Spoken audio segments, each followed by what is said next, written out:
A gente está saindo de um período da história muito linear. E por que ele é linear? Ele é linear porque ele é todo centrado no tangível. Então, a gente passou séculos e milênios organizando tudo em redor do que é tangível. De terra, ouro, petróleo, coisas, valor, né? Patrimônio tangível. E o tangível, ele tem um comportamento linear. Porque ele soma 1 mais 1, ele não é uma maçã mais uma maçã, 2 maçãs. Ele se consome, então ele gera uma definição de economia que é de gestão dos recursos escassos. E gera a ideia de consumo, então a ideia de gerar riqueza por consumo, que a gente passa a achar que é assim, mas que não precisa ser assim. O 2.0, primeiro que uma coisa que precisa para o 2.0, e isso que é a questão-chave, você precisa uma mudança, o computador é uma metáfora legal, você precisa de uma mudança de modelo operacional. Porque não dá para seguir rodando, sabe? É que nem você ter um sistema operacional antigo onde você tenta rodar programas e aplicativos. Não dá. Então, a gente precisa de uma mudança de sistema operacional. E que mudança de sistema operacional é essa? Primeiro, acho que eu tenho brincado de chamar isso de uma mudança do mundo plano para o mundo redondo.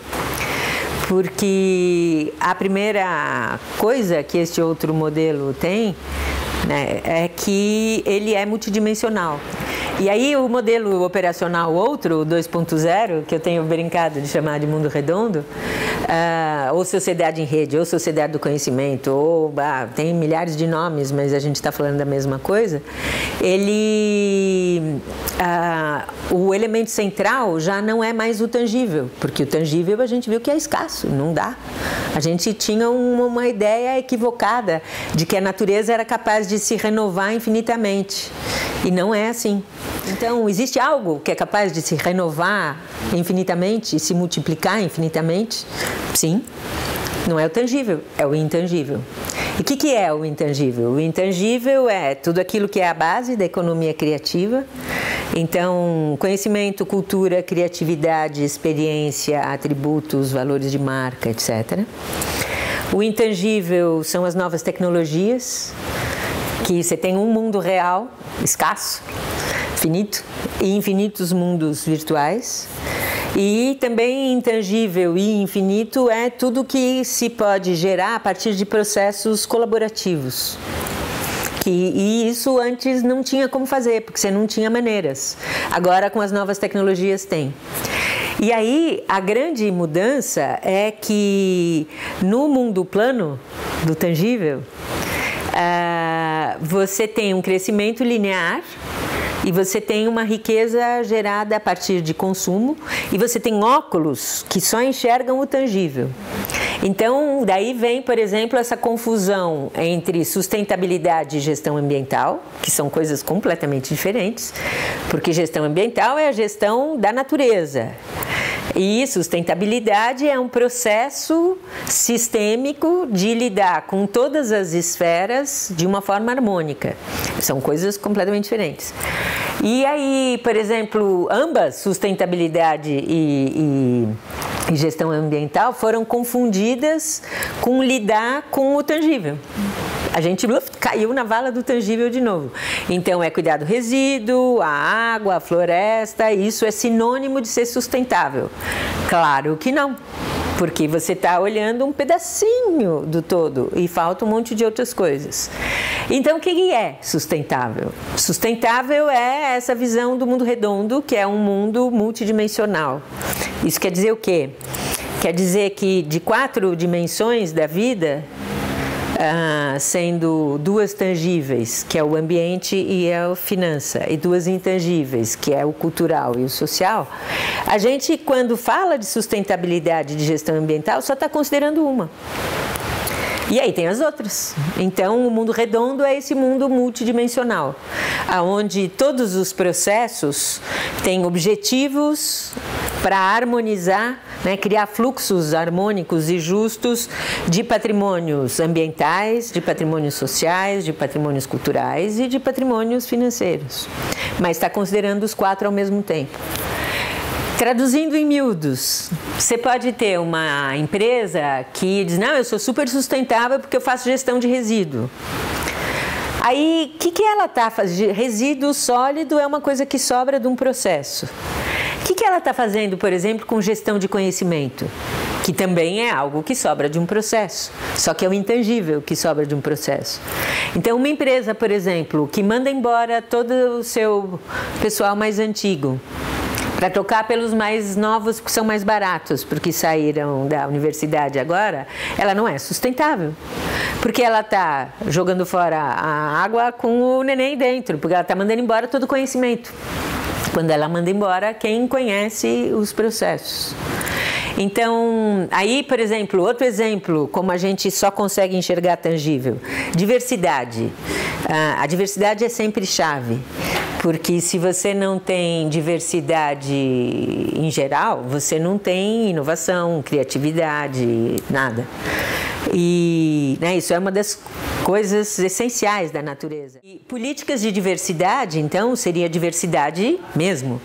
Diversidade de pensamento, diversidade de cultura, diversidade de comportamento, diversidade de horário de trabalho, de jeito de trabalhar, diversidade de tudo. E aí as empresas que têm políticas de diversidade ficam reduzido a quê? Ao tangível, ao hardware. Então é uma coisa completamente insensata, porque primeiro a gente diz, o hardware das pessoas não importa qual é a cor que ela tem ou qual é a forma. E depois a gente acha que diversidade é a cor e a forma. Isso é insensível. Que mais? Você é sustentável porque você cuida da água, do lixo e tal, mas você estabelece metas financeiras totalmente injustas, tanto para os teus funcionários quanto para o mundo lá fora, de crescimento de 30% ao ano. Não existe nada na natureza, a não ser câncer e barriga, que pode crescer 30%, 35% ao ano. Então, o que precisaria para uma visão sustentável é esse pensamento complexo, de considerar que é complexo, mas não é complicado, porque ele é sistêmico, mas não é difícil de entender, onde você tem 4 naturezas de recursos, social, cultural, ambiental e financeiro, e você tem 4 naturezas de objetivos e resultados. Para medir resultado dentro de uma empresa, só quem é considerado receita é a área de vendas, ou seja, está estimulando o consumo. E quem trabalha com tudo aquilo que é a alma da empresa e aquilo que gera valor efetivamente, que é RH, comunicação, sustentabilidade, pesquisa e desenvolvimento, etc., é sempre considerado despesa, não é resultado. Isso é insensível, isso é totalmente... Então, precisa desenvolver métricas para que essas coisas sejam visíveis. Esse tipo de lógica é esta lógica sistêmica. E é um tipo de lógica que gera sustentabilidade de outra maneira. Porque você não precisa, você cria, que nem o celular. O celular é genial, porque você tem num único aparelhinho um monte de coisas, né? Antes você tinha o gravador, a câmera fotográfica, o telefone, a agenda, um não sei o que, um monte de coisas, um monte de hardwares que depois se concentram aqui. E você cria um monte de processos que rodam naquele hardware, os aplicativos. Essa é uma das óticas que a gente vai ter que ter em relação à cidade, por exemplo. Imagina a quantidade de espaços já disponíveis e subutilizados que poderiam ser extremamente sustentáveis, gerar sustentabilidade para quem os possui, para quem circula. Acabei de saber de uma empresa que é aqui perto, acho que chama Wurtz, depois eu posso confirmar o nome, que é uma empresa que faz produtos para automóvel, assim, desde líquido para limpar pneu até coisa assim. E aí eles têm um teatro enorme que eles fizeram para fazer os treinamentos da empresa. De repente, tu falou, mas pelo amor de Deus, aqui não tem nenhum teatro na região. Então agora começa a ter espetáculo. Aí eles começam a ter espetáculo, bom, então também dá para ter ensaio. Bom, se dá para ter ensaio, então também... E aí foi indo. E as instalações da empresa acabaram servindo a uma porção de outras coisas.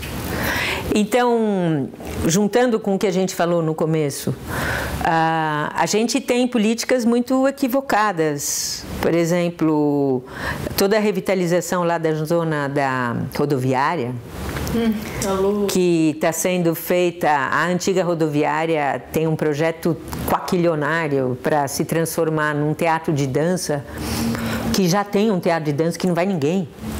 Então, isso é totalmente equivocado, porque é um hardware que não... O que vai rodar nesse hardware?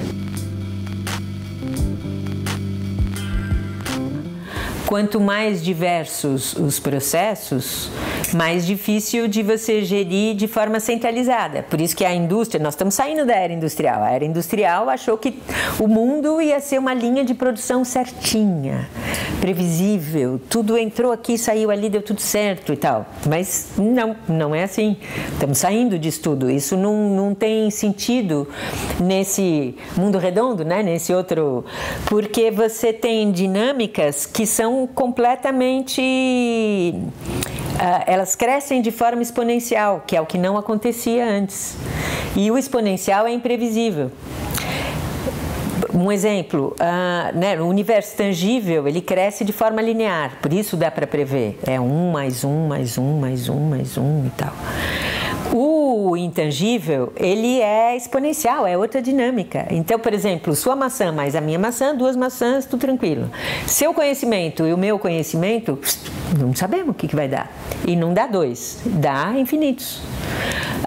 Uma estradinha entre você e eu, ok, um caminho previsível. A sua rede com a minha rede, infinitos. Relações centralizadas, eu sou chefe, você é peão ou vice-versa, previsível. Relações distribuídas, onde a gente se junta e se separa em função do quê? Imprevisível. E tudo e como é exponencial, vai numa velocidade e numa diversidade que as formas de gestão tradicionais não dão conta.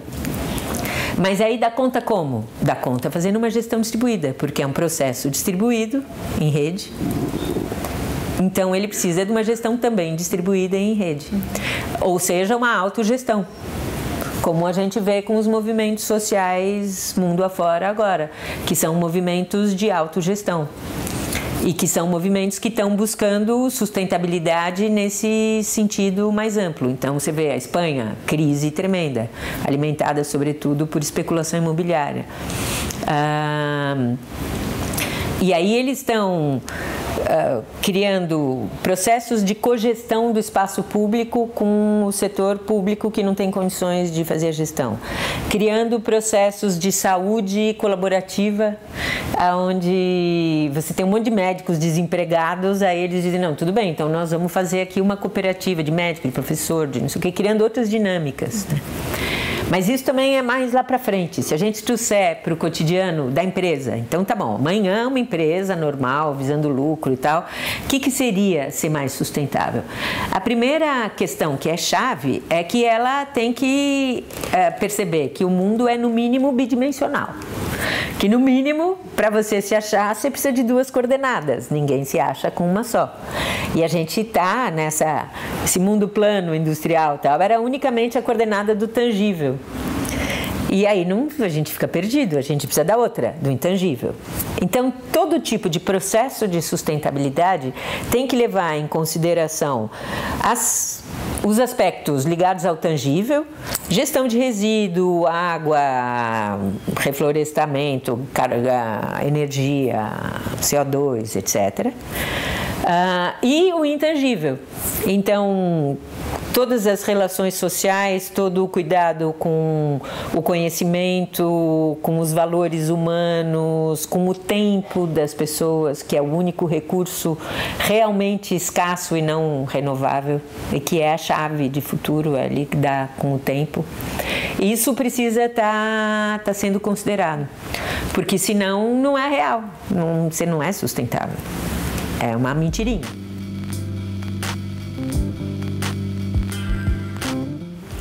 Aí a outra coisa também é nesse intangível é que a coisa mais insustentável é a falta de confiança, por incrível que pareça.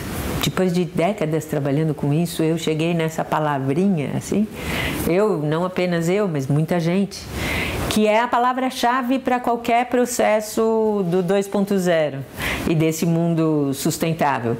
Porque, só para te dar uma ideia, já faz algum tempo foi feito um estudo na Federal do Rio de Janeiro de quanto o Brasil desperdiça por exemplo, por políticas e burocracia baseada em desconfiança, que não sei se é público, mas a maior parte acho que todos os órgãos públicos e todo mundo que trabalha com o Estado, como Sistema S, etc., se consegue gastar 60% do seu orçamento, festeja. Então, nunca se consegue gastar todo o dinheiro que tem para gastar, porque você não consegue fazer o processo, porque o processo é tão estruturado a partir da desconfiança que ninguém consegue. E aí você tem...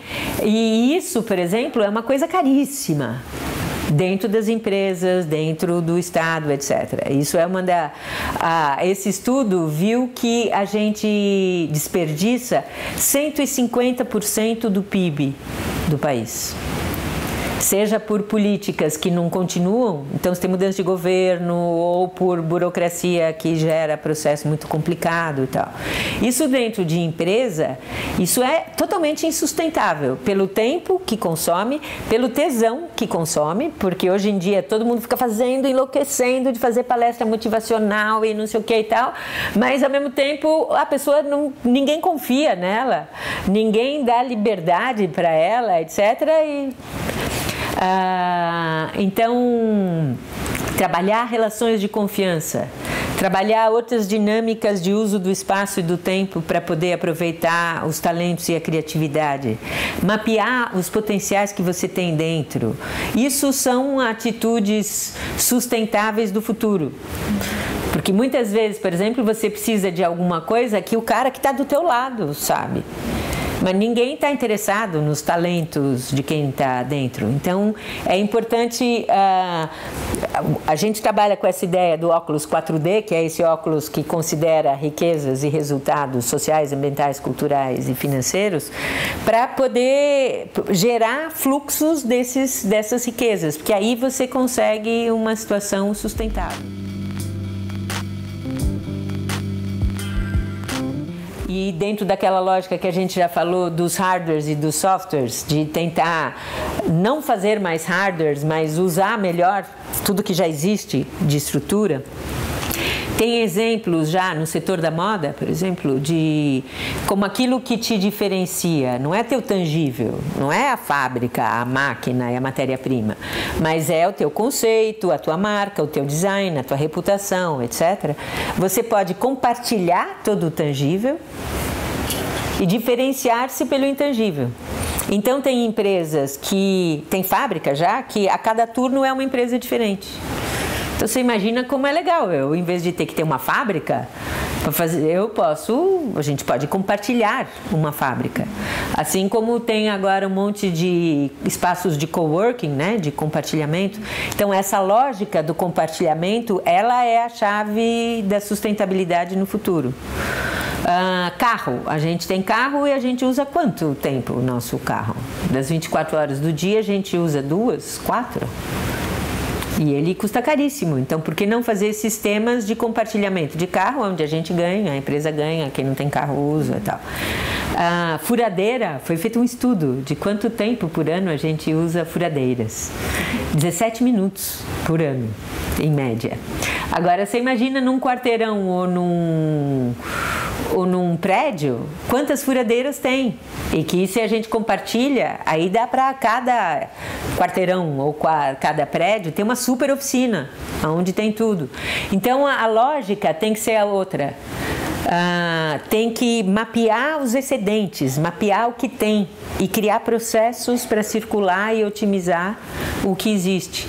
Aí você consegue uma sustentabilidade mais 4D e que dá para começar amanhã, não precisa fazer nenhum processo, é só pega, senta e diz o que a gente já tem, ok? Como é que nós vamos criar outros sistemas para aproveitar melhor isto que existe? Aí você consegue uma situação mais interessante. A moçada está começando já no 2.0, mas quem vem do mundo plano não é difícil. Essa passagem do plano para o redondo é difícil. Eu sou futurista, né? Então o meu trabalho é mostrar, ó, que legal, tem um monte de coisas que dá para mudar o mundo. Tá? E aí você pensa que é a primeira atitude das pessoas quando você mostra um monte de possibilidades de fazer as coisas diferentes, de forma simples, eficiente, seria, que bacana, mas não é. Dá um certo pânico no sentido estrito da palavra, porque o pânico vem da palavra pan, que é todo. Quando você mostra um leque muito grande de possibilidades, isso assusta, porque aí tem uma certa perda de controle, ou tem um navegar em mundos ainda não navegados.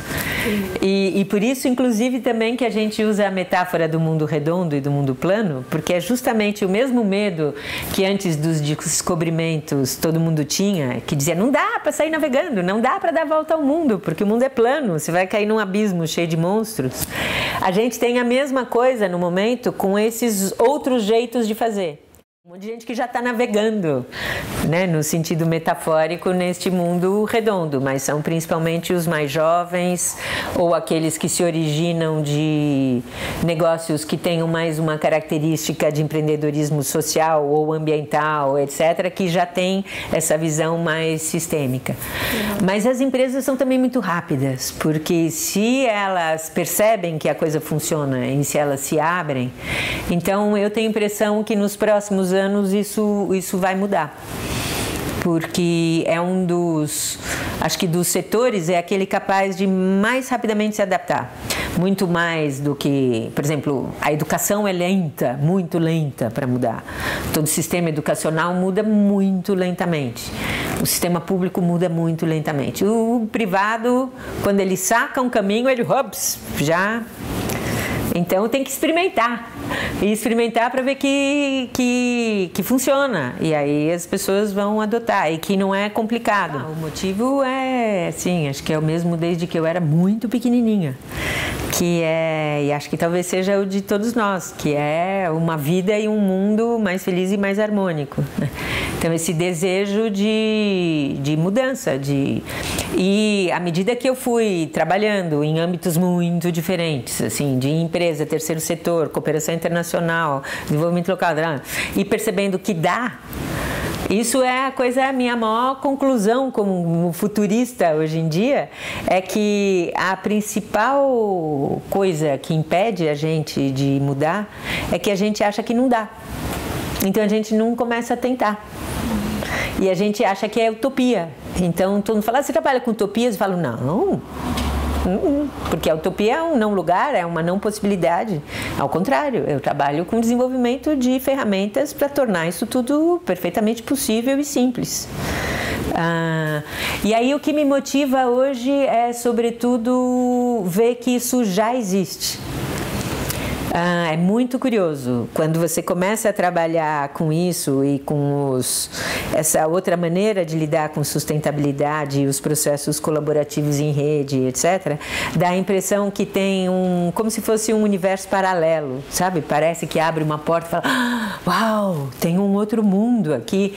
Tem centenas de experiências mundo afora, maravilhosas, extraordinárias, impressionantes, geniais, que a grande mídia não fala, que o sistema educativo não fala, a academia não fala, etc. Mas que está aí. Sei lá, outro dia eu estava pesquisando impressoras 3D, porque impressora 3D, por exemplo, vai ser uma das chaves de sustentabilidade do futuro, porque você vai fazer o que você quiser. Aí tem um australiano que fez, e tudo código aberto, assim, uma impressora 3D que usa como energia o sol do deserto, num jogo de espelhos, e como matéria-prima a areia do deserto, e ele molda peças em vidro, né, o vidro a partir da areia com o calor do deserto, numa impressora que está tudo disponível, open source, para quem quiser fazer a sua. Então, e tem coisas muito, muito, muito, muito, muito lindas. E isso é o que me motiva nesse momento. É a moçada, para quem eu trabalho e com quem eu aprendo.